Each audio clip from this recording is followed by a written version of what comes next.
everybody. This is a ProCreate Timelapse painting. So this scene that I painted on my iPad here is inspired by a view from my balcony at my apartment during the winter here in Wisconsin. This is not photorealism once again, kind of a cartoony colors in the sky, but you know, sometimes the sky does have strange colors at night in the winter. Also, I wanted to give the impression of the sky and the scenery all being kind of very light, even though it may be the middle of the night, just because of how the snow and the light reflects off of the snow and kind of bounces between the cloud cover and the snow. So, not a realistic, even a cartoony realist, not even a sort of from a cartoon standpoint, a realistic portrayal of what it looks like from my balcony. The actual view is way cooler, but you know, this was just, I guess you could say this was inspired by the view from my balcony. So yeah, I'm just going to put a row of evergreen trees. I guess I could have mixed it up and put like different trees in the background than just evergreen trees, but hey, I guess I wanted a row of evergreen trees that day. I'm trying to do a Bob Ross style of evergreen trees. They're a staple of any nature painting, to be honest. Bob Ross evergreen trees. I'm probably going to teach my kids someday, you know, to call evergreen trees Bob Ross trees, because, you know, all fir trees and evergreen trees, they should just be called Bob Ross trees, I guess.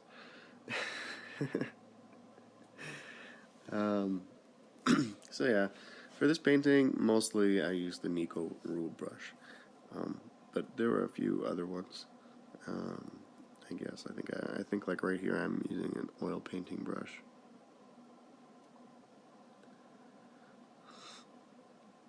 And yeah, now in retrospect, I think the purple colors in the sky are maybe a little bit strange. But, you know, it's okay.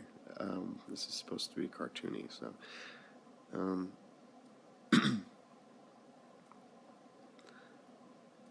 I guess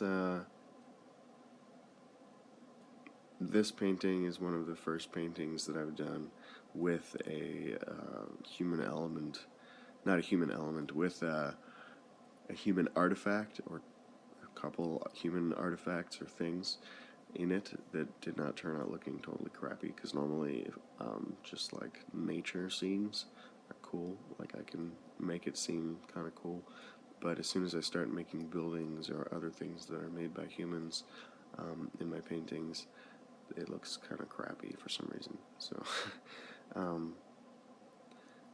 yeah, and later, yeah, what I'm talking about is later I paint a car in the foreground, so also inspired by my fiance's car, so for those of you who know her. I think even for the, pretty sure even for the light effect, I also used the Nico rule brush, but just at a lower opacity, so that you can kind of see through it.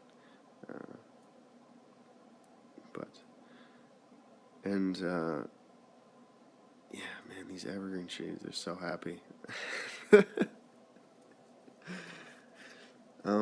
I think I've said in another video, I've learned from Bob Ross, as well as Nikolai Luckerston, who is infamous for painting with the ProCreate app.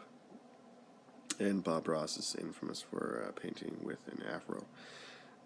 So, hold on a second, I have to wash the old brush again.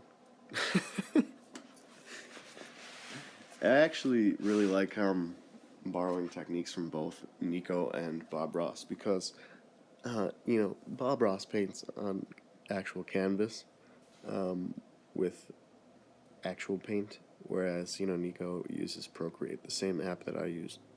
But they're both such good painters, you know. You can take techniques from both of them. Um,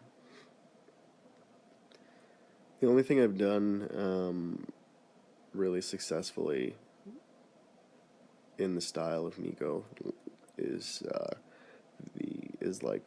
character sketches and paints. I've done a couple of those that ended up, pretty well. And but other than that, Nico kind of does like intricate sci-fi or comic book kind of scenery of human civilization, and I'm not really those intricate scenes that he paints. I don't think I'm at that level yet. But this painting is done in maybe 2 hours, I think, around 2 hours. And you can tell I kind of cut myself off at 2 hours. Like, it looks good, but it could be a lot better even. So if I put in more hours.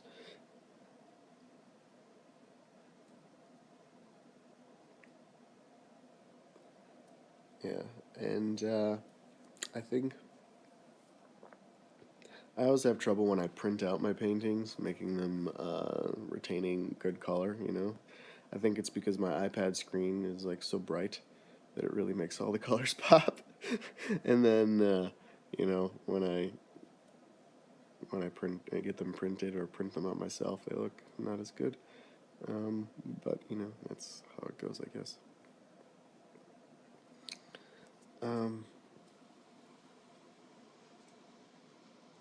I think soon I'll get started on the blue car that I draw in the foreground. Even that, as a human artifact, is not so good as the rest of the painting, I think.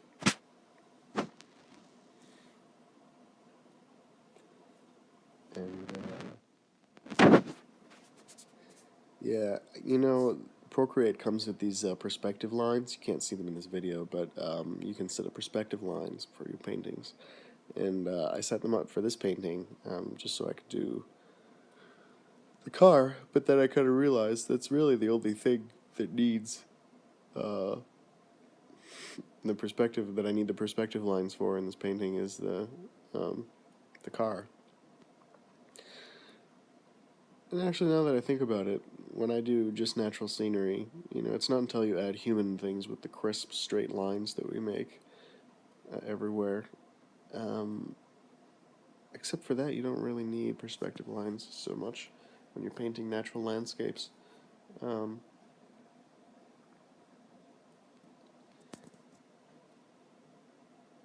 But I guess I must not have used the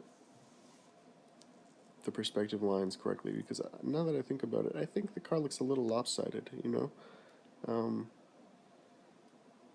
but that's okay. Maybe it's just the tires. Maybe they're not ovular enough. Is that oval-like? Ovular? I don't know if that's the correct word.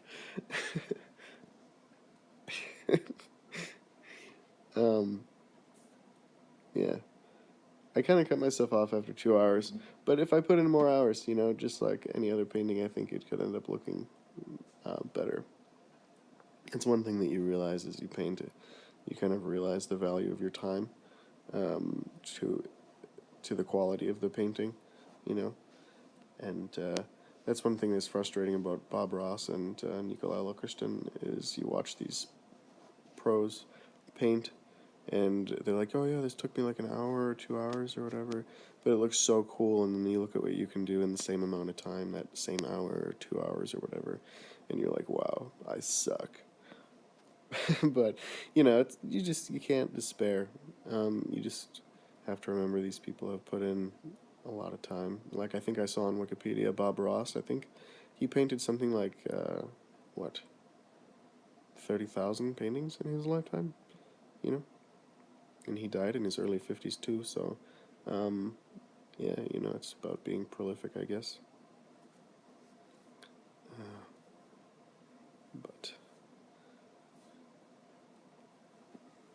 I'm always sad when I paint in layers, like I am on these trees, and I add, like, first I had the darker background color of the trees to indicate the shadow, and then I added like the base color of the branches and the needles and whatever.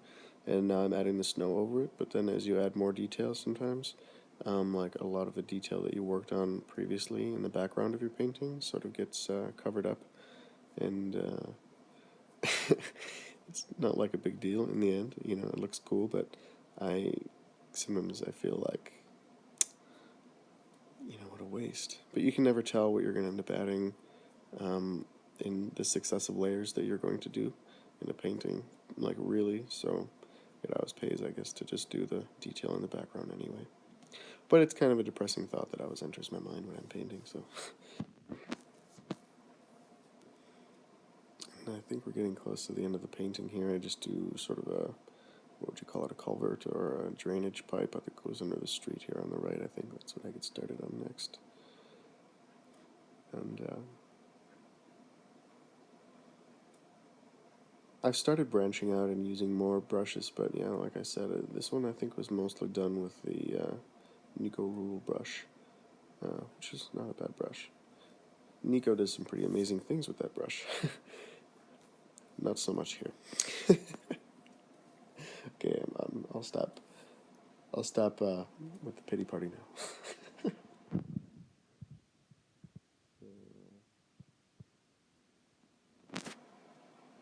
And there's the outlet. And you know, with the vignette effect that I did over the top of this painting, and made it look kind of purple, that the shadow on the bottom of the snowbank there in front of the car.